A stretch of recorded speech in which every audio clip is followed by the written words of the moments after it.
Bismillah. Assalamualaikum, geng. Jumpa lagi kita dalam perkongsian kali ni. Family hampa sihat kah? Pernah tak kita terfikir macam mana kita nak capai satu keharmonian hidup yang betul-betul selari dan asyik dengan pencipta kita? Okey, jom kita selami perkara ni. Matlamat perkongsian kita hari ini adalah untuk faham macam mana hati dan perbuatan kita boleh ditala untuk betul-betul sejajar dengan kehendak Allah Subhanahu Wa Taala dalam satu rentak yang paling tenang dan damai. Sekarang, benda pertama yang kita kena faham adalah perkataan dasarnya iaitu jumbuh. Perkataan jumbuh ni bermaksud pertemuan, kedekatan atau keharmonian yang amat sempurna antara hamba dan penciptanya.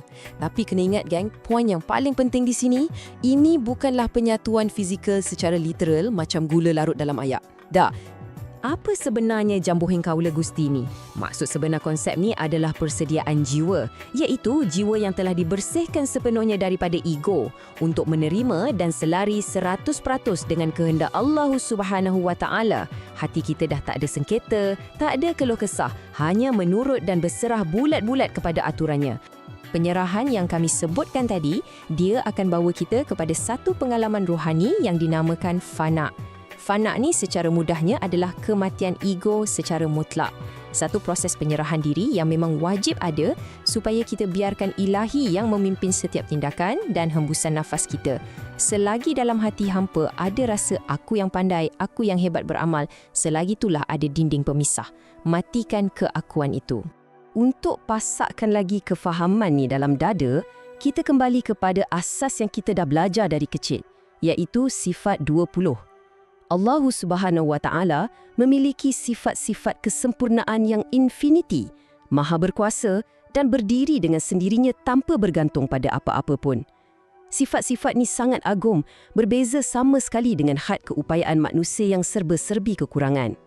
Cuba hampa renung sejenak dan bandingkan pencipta di satu sisi dan makhluk di sisi yang lain. Segala apa yang ada pada keragaan dan ketubuhan kita maupun ilmu yang penuh di dada hampa hari ini, sebenarnya semuanya tu hanyalah barang pinjaman sementara.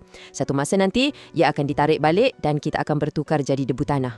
Hanya kuasa dan kewujudan pencipta sahaja yang bersifat mutlak dan kekal abadi. Persoalannya sekarang, macam mana kita nak didik hati ni untuk mendaki tingkat demi tingkat?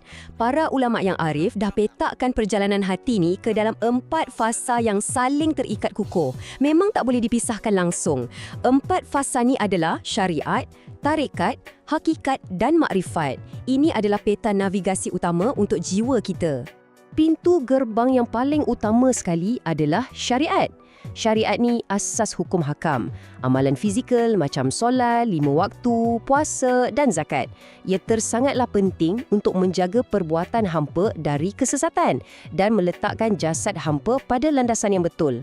Kalau tak ada syariat, runtuhlah segalanya.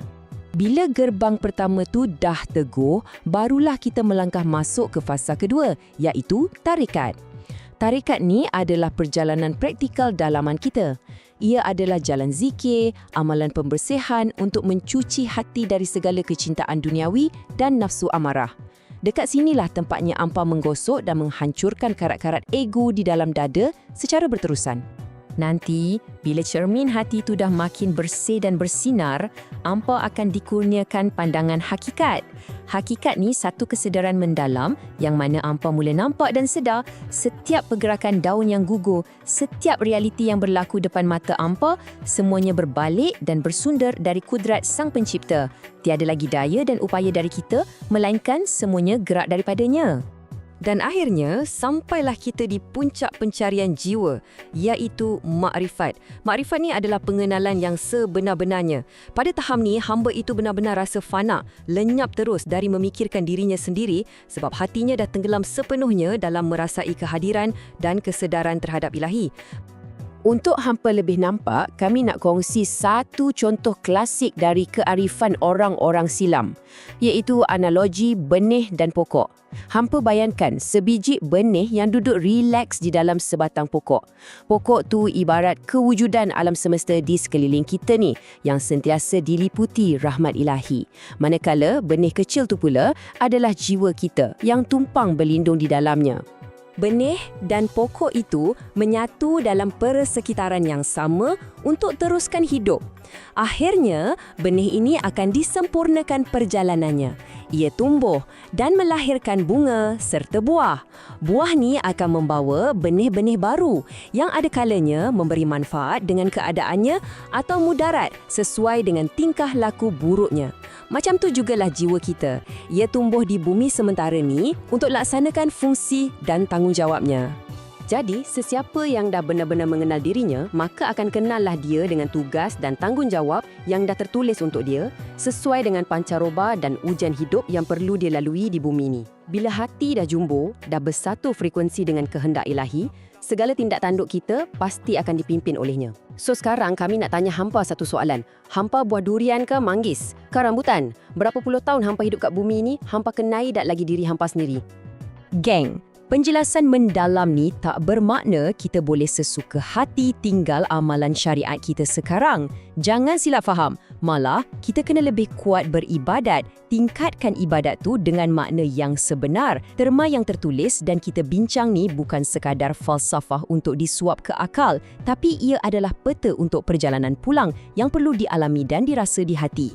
Carilah guru mursyid untuk bimbing perjalanan jiwa hampa. Alhamdulillah. Syurga ni tinggi, geng. So, selamat mendaki. InsyaAllah kita jumpa lagi. Assalamualaikum. Aku yang memandang di dalam lubuk hati, mencari-cari zat rahsia yang katanya tersembunyi. Aku yang melihat alam meliputi, wujud menyertai, lalu ku pindahkan alam ke dalam mata hati. Aku hakiki, aku mengerti segala yang terjadi di langit dan